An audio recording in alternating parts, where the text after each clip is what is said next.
सरकार की महत्वाकांक्षी योजनाओं में शामिल प्रदेश में पशुपालन, मछली पालन, मुर्गी पालन के विभिन्न तकनीकों को बढ़ावा देने कृषि विज्ञान केंद्रों के माध्यम से प्रशिक्षण दिया जा रहा है।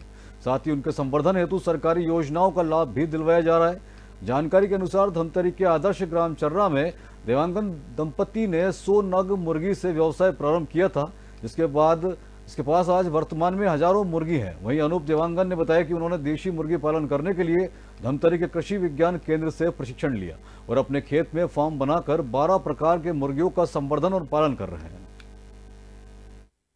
मछली पालन, पशुपालन और मुर्गी पालन जिस हिसाब से अग्रणी रहा है प्रदेश में, आज जिनका नाम है मुर्गी पालन के क्षेत्र में, आज महिलाएं काफ़ी हद तक आगे पहुंच रही है। प्रशिक्षण सरकार की ओर से दिया जा रहा है, लेकिन मुर्गी पालन की जो जमीनी स्तर पे वर्क है वो आज महिला कर रही है।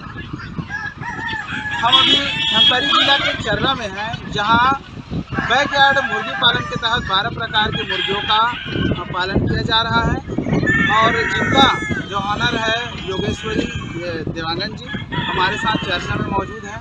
उनसे जानेंगे कि किस प्रकार से बैकयार्ड मुर्गी पालन की पद्धति है और किस प्रकार से योजनाओं का लाभ शासन प्रशासन को उनको मिल रहा है, तकनीक क्या है, ये जानेंगे। बहुत बहुत स्वागत है। बहुत बहुत धन्यवाद। मैं योगेश्वरी देवांगन ग्राम चर्रा से हूँ और मैं तहसील कुरुद है, जिला धमतरी, छत्तीसगढ़ से हूँ। और मैं शुरुआत 2019 से की हूँ और इसमें मैं सबसे पहले देसी मुर्गी से शुरू की थी, 17 मुर्गी से 2019 में। और अब देसी मुर्गी पालना तो कोई भी कर सकते हैं, ऐसे घूमते फिरते वो खा पी लेते हैं, उससे कोई ये नहीं होता। और फिर उसके बाद मैंने सोचा कि इसमें अब देसी के अलावा कुछ और करना चाहिए करके, तो इसमें मैंने सबसे पहले कड़कनाथ से शुरुआत की हूँ।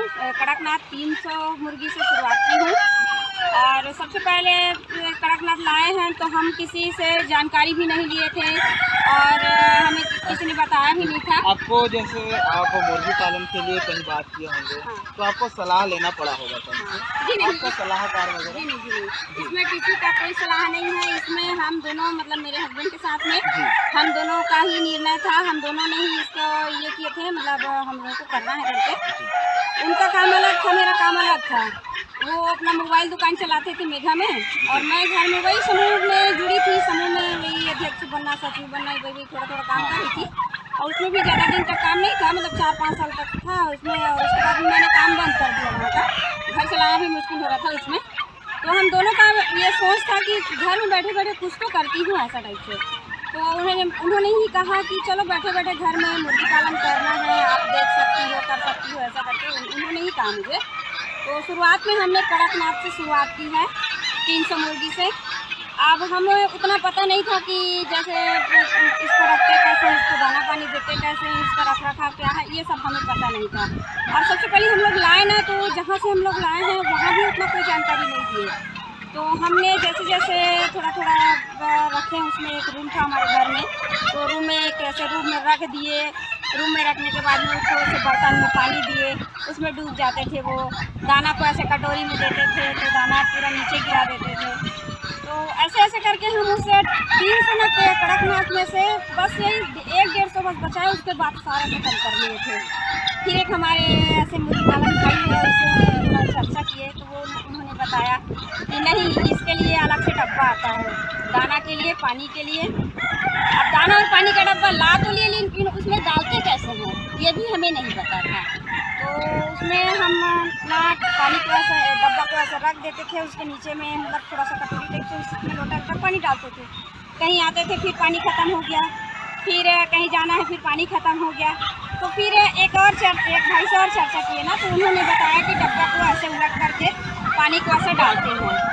तो ऐसे सीखे हैं, मतलब हम लोगों का शुरुआत में बहुत टप गया है, बहुत ज़्यादा टप गया है। चुनौतियाँ जो है हाँ, काफ़ी रही है, बहुत उसके बाद जो परिणाम है वो आप देख सकते हैं किस प्रकार से। और जानेंगे ये जो बैकयार्ड जो मुर्गी पालन है उनकी पद्धति क्या है, पद्धति किस प्रकार से करता है और किस प्रकार से इनका संरक्षण आप लोग करते हैं? सबसे पहले हमें, मतलब जैसे शुरुआत बच्चे को रखना है तो बच्चे के लिए सबसे पहले गोल का घेरा बनाना पड़ेगा, फिर उसके ऊपर लाइट लगाना पड़ेगा, फिर उसमें ना दाना का बर्तन अलग से, पानी का बर्तन अलग से रखना पड़ेगा। और उसकी देखभाल कम से कम ना 1 महीने तक एकदम ज़्यादा बच्चे के जैसा उसका देखभाल करना जरूरी होता है। 1 महीने का हो गया, 1 से 1.5 महीने का हो गया, तो उसको आप ऐसे खुले में भी छोड़ सकते हैं, क्योंकि ये अपना देसी ही प्रजाति है। हम लोग इसको कैज में रखते हैं ना, इसीलिए इसका नाम भी हो गया सोनाली, और ये अपना देसी ही है। और हमारे पास में भी लगभग 12 वैरायटी में काम कर रहे हैं हम लोग। हाँ, इसमें हमारे पास में भी देसी है, देसी अभी थोड़ा कम है, देसी का नाम मैं नहीं लूँगी। अभी सोनाली है मेरे पास में, कड़कनाथ है, और ब्लैक एस्ट्रोलाप है, टर्की है, गिनी फॉल है, ब्लैक एस्ट्रोलाप बोली, और उसमें जो उल्टा पंख का मुर्गा है वो भी है, और फैंसी भी है मेरे पास में। और बतख की वैरायटी में बोलूँ तो मेरे पास राजहंस है, और मोती बतख है, इंडिया रनर है, और क्या बोलते हैं उसको, वाइट पैकिंग भी है। और इसमें ना जो बटेर बोलते हैं, बटेर बहुत कम लोग जानते थे बटेर को, तो बटेर को मैं बहुत अच्छे से जापानी बटेर रखी हूँ।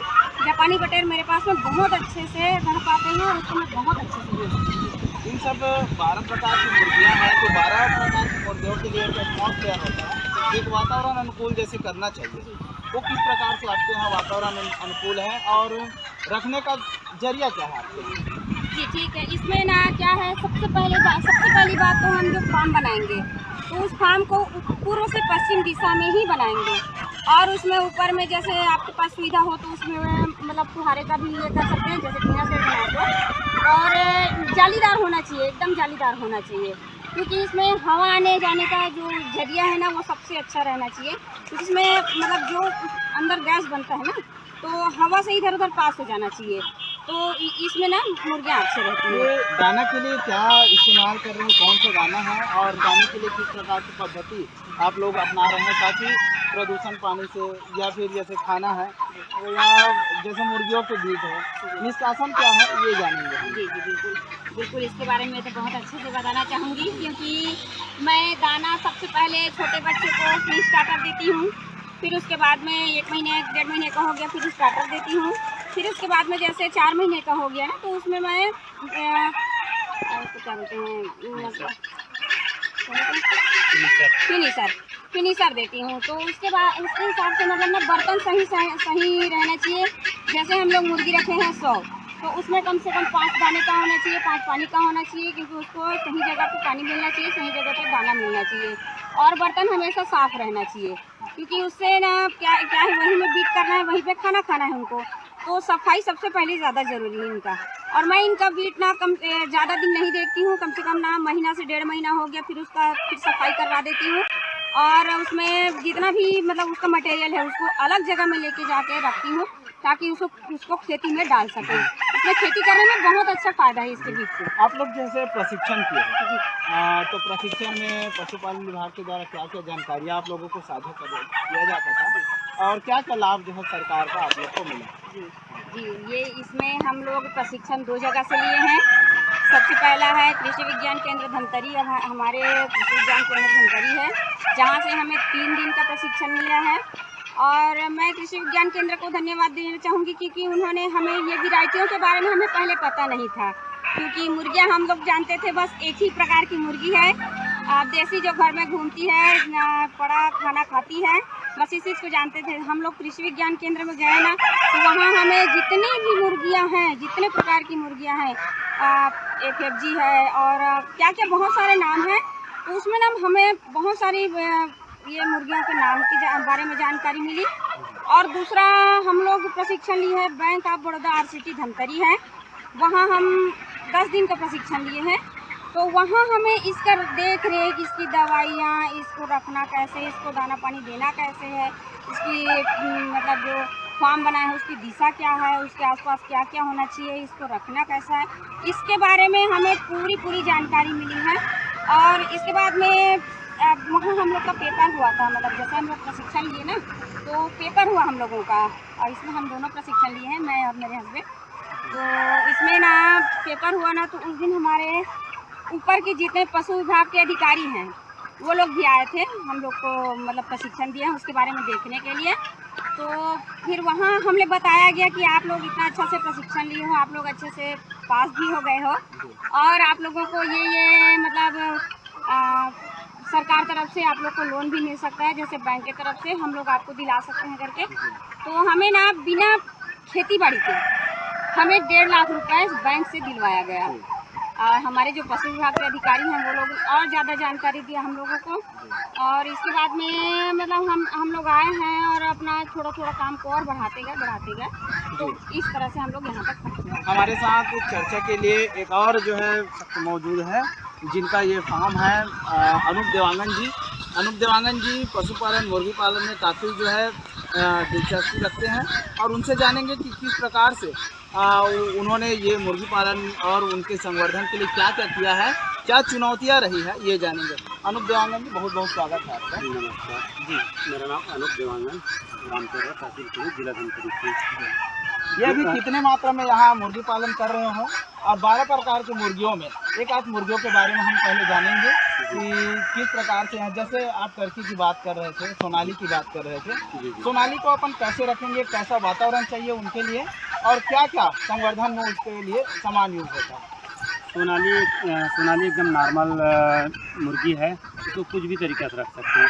केज में भी रख सकते हैं, केज के साथ में खुले में भी रख सकते हैं और इसको ये बैकयार्ड वाले सिस्टम है घर के पिछवाड़े में, उसमें भी रख सकते हैं।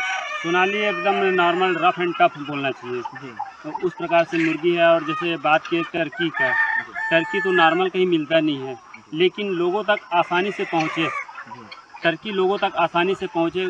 कभी कभी मैं शुरुआत नहीं किया था तो उससे पहले टर्की मैं सुना था, टर्की जब मैं लेना चाहा तो मुझे बहुत कठिनाइयों का सामना करना पड़ा।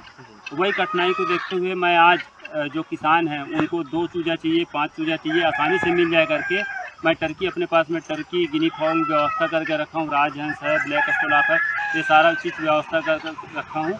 और मुझे नए नए मुर्गी के बारे में जानने का और लाने का बड़ा शौक़ है, ताकि मैं अपने पास ला के मैं लोगों को इसका चूजा आसानी से प्रोवाइड कर सकूँ। अभी जैसे मोती हंस की भी बात कर रहे थे अपन, टर्की की, साथ ही बहुत सारे जो बतख वगैरह आप लाए हुए हैं, उनका रख रखाव की जो पद्धति वो क्या है और दाना पानी वो हम जानना चाहेंगे। ये जो बतख है तो लोग बतख के बारे में सोचते हैं कि बतख को हमेशा पानी में रखना है। पानी उसके लिए एक ना छोटा सा एक टंकी है, इस प्रकार से टंकी में रख के बाकी रूम के अंदर रख सकते हैं, फार्म के अंदर बतख को रख सकते हैं और समय समय पे निकाल सकते हैं। बतख भी वैसा कोई एकदम देख रेख हमेशा जरूरी नहीं है। ये मुर्गियों के लिए कौन सा एटमॉस्फेयर वातावरण अनुकूल है? जैसे अभी गर्मी का मौसम चल रहा है, इन जो मुर्गी है उनको रखने के लिए कैसे कैसे टाइप का आप पद्धति अपना रहे हैं? कोई नया व्यक्ति अगर इस काम को चालू कर रहा है तो गर्मी का दिन बहुत बढ़िया है। मैनेज के लिए इसमें ज़्यादा कुछ नहीं रहता, पानी वगैरह बस देखने का रहता है और गर्मी सबसे बेहतर है। नया व्यक्ति चालू करना चाह रहा है उसके लिए। जैसे बरसात का मौसम आ गया, ठंड का मौसम आ गया, कोई जैसे मुर्गियों को गर्मी की ज़रूरत है, किसी को ठंड के समय में गर्मी या गर्मी के समय ठंड की ज़रूरत है, इन सारी वातावरण में कैसे देखते हो और वर्तमान में इनका रेट क्या है और बेनिफिट जो है आप लोग का कैसे हो पाता है? मैनेजमेंट जानना चाहते हैं। अब मैनेजमेंट गर्मी के दिनों में जैसे ब्रूडिंग बोलना चाहिए, बच्चों को ब्रूडिंग करना है तो ब्रूडिंग के लिए अभी दिन में तो कोई ज़रूरी नहीं है, नाइट में एक लाइट लगाने की ज़रूरत है। ठंड में कई लोगों को ठंड का सीज़न अच्छा लगता है, जो ठंड में स्टार्ट किए हैं उसको ठंड अच्छा लगता है। ठंड में क्या है, इसमें त्रिपाल वगैरह डाल के रखना पड़ता है। बरसात तो बढ़िया मौसम है, ना तो गर्मी है ना तो ठंडा है, सभी मौसम एकदम अनुकूल है, काम सभी मौसम में आसानी से किया जा सकता है। कैमरामैन को कहना चाहूँगा कि फार्म को दिखाएंगे, फार्म को कैसे कैसे यहाँ पर डेकोर किया गया है उसको हम जानेंगे कि क्या क्या यहाँ जो सुविधा है वो उपलब्ध है, वो देखेंगे, नज़दीक जाके थोड़ा सा दिखाएंगे। गिनी फॉल है, ब्लैक स्टोलाफ मुर्गी है, ये फार्म पे यहाँ पर रखे हुए हैं और आगे दिख रहा है वो सोनाली है जी, अंडा वाली सोनाली है। और यहाँ पर ये देसी है, देसी सामने देसी है जो चिल्लर गांव में बेचने के लिए रखे हुए हैं। और ये बाहर निकली हुई है, अलग अलग प्रजाति की बतख है।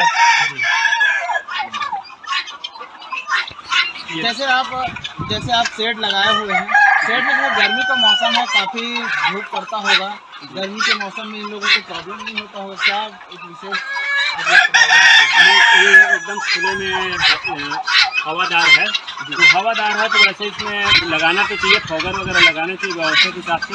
अंदर अगर जाके खड़े होंगे ना, गर्मी इतना ज़्यादा नहीं होगी। पर लगाना चाहिए। यहाँ अंदर घुसते हैं ना तो हवा पूरा आर पार निकल रहा है। बहुत बहुत धन्यवाद। एक और जानकारी हम आपसे जानना चाहेंगे, अभी जो है ये फार्म है आपका और बृहद रूप में आप करना चाहेंगे तो किस प्रकार से फार्म होना चाहिए, कितने एकड़ में इनको अपन कर सकते हैं, या ज़मीन जो है कितना इनके लिए पर्याप्त होगा? देसी करने के लिए ज़्यादा बड़ा ज़मीन की ज़रूरत नहीं है। अब जो व्यक्ति करना चाह रहा है उसके कैपेसिटी के ऊपर में है, एक रूम से इसका काम स्टार्ट हो सकता है। जी बहुत बहुत धन्यवाद देवांगन जी। तो हम बात कर रहे थे यहाँ बैकयार्ड मुर्गी पालन, देसी मुर्गी पालन की, जो योगेश्वरी अनूप देवांगन जी कर रहे हैं। काफ़ी सफलतम प्रयास है और लगातार जो है प्रयासरत हैं। 2019 में इन लोगों ने स्टार्ट किया था 100 मुर्गी से, और आज देखा जाए तो यहाँ कई हज़ारों मुर्गियाँ यहाँ पर है। और फार्म की बात किया जाए तो फार्म अभी छोटा है, इससे काफ़ी लार्ज और बनाया जा रहा है ताकि अनेक प्रजाति की जो मुर्गियां हैं उसको क्षेत्र में लाया जा सके और दिखाया जा सके, और क्षेत्र के लोगों को भी इनसे काफ़ी उत्साहित किया जा सके। कैमरामैन ज्ञानचंद साहू के साथ रुपेश साहू, साधना न्यूज़, धमतरी।